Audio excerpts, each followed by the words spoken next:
हर हर महादेव, जय माँ कामाख्या। मरने के विचार आना।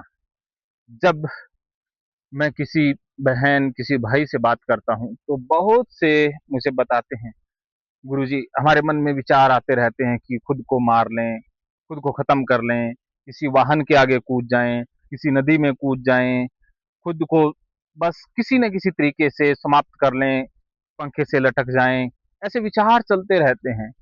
ऐसा कोई विरला इंसान होगा जिसके मन में ऐसे विचार ना आए हों। और बहुत ज्यादा तादाद ऐसे लोगों की है जिन्होंने कई बार कोशिश भी की है। महिलाएं अक्सर इस तरह की समस्या से जूझ रही होती हैं, और इस तरह की समस्या का निवारण संभव है। और निवारण तब संभव है जब हम खुद की स्कैनिंग करवाएं, खुद मार्गदर्शन लें, और वो भी दिव्य शक्तियों से मार्गदर्शन बहुत पावरफुल होता है। दिव्य शक्तियों में पितर हो सकते हैं, कुल देवता, कुल देवी, आपके इष्ट देव हो सकते हैं, कोई देवता हो सकता है, कोई आपका पूर्वज हो सकता है, कोई और स्पिरिट हो सकती है, कोई एंजल हो सकता है। इनसे आपको जब मार्गदर्शन मिलेगा तब इस तरह के विचार भी नहीं आएंगे और आप खुद को अनंत महसूस करेंगे। आखिर ये विचार खुद को खत्म करने के भेजता ही क्यों है? चाहे महिला हो, कोई बच्चा, बच्चों के मन में भी ऐसे आते हैं कि भाग जाएं, बस खत्म कर लें। आजकल बच्चे भी पीछे नहीं रहे हैं, क्योंकि सोशल मीडिया ने बहुत ज्यादा जिंदगी को फास्ट कर दिया है। और ऐसे में जो बच्चा पीछे खुद को महसूस करता है कि मैं कंपटीशन से बाहर हो रहा हूँ, अपेक्षाएं इतनी ज्यादा बढ़ जाती हैं खुद के प्रति, खुद की अपेक्षाएं, पेरेंट्स की अपेक्षाएं, तो वो बोझ तले दब जाता है और खुद को समाप्त करने का विकल्प चुन लेता है। बच्चे, महिलाएं, पुरुष, यहाँ तक कि रिटायर पर्सन भी इस मामले में पीछे नहीं है। तो आखिर कैसे इन विचारों को रोकें और कैसे इस घिनौने अपराध से अर्थात सुसाइड से बचें? इसके लिए हमें दिव्य शक्तियों का साथ जरूरी है।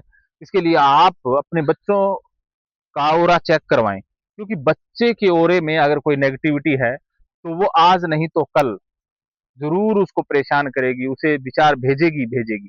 बहुत सारी ऐसी स्पिरिट नेगेटिविटी है जो बाहर खड़ी रहती हैं, आपके ओरा में नहीं है, बाहर हैं, लेकिन है आपके आसपास ही।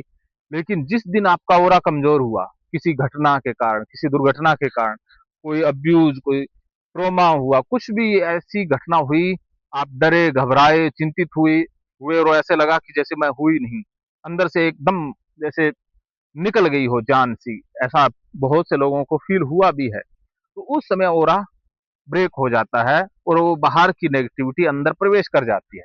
और वो अंदर प्रवेश करते ही हो सकता है सिम्टम ना भेजे, लेकिन धीरे धीरे वो अपनी गिरफ्त में हमारे अंदर की चेतना को लेने लग जाती है। जो हमारी मेन चेतना है या मुख्य आत्मा है, उसके ऊपर धीरे धीरे वो दबाव बनाती है, उसे कंट्रोल में ले लेती है और फिर विचार भेजती है।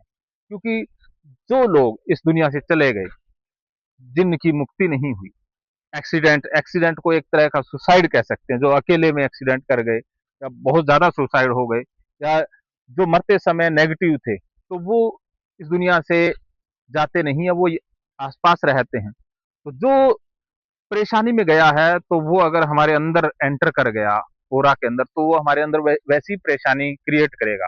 और वो यही कहेगा कि मैंने शरीर का त्याग किया है, अर्थात शरीर मेरा छूटा इस परेशानी की वजह से, तो जीने का हक तुम्हें भी नहीं है। तो हमारे से भी वो शरीर छुड़वाने की कोशिश करेगा और हमें भी वो किसी न किसी तरीके से समाप्त करने की योजना में लगा देगा। और जैसे ही सफल हुए, फिर हमारी आत्मा उसके साथ मिल जाती है। ये नेगेटिविटी का झुंड बन जाता है। जैसे कहते हैं ना, सेम बर्ड फ्लाई टुगेदर, उस तरह से नेगेटिव एनर्जी भी झुंड में काम करती है।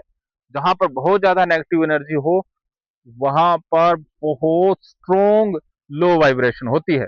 जैसे भानगढ़ का किला है, हॉन्टेड पैलेस हैं जो बैन कर दिए गए हैं, वहां पर बहुत ज्यादा ग्रुप में नेगेटिव एनर्जी है और वो बहुत पावरफुल होती है।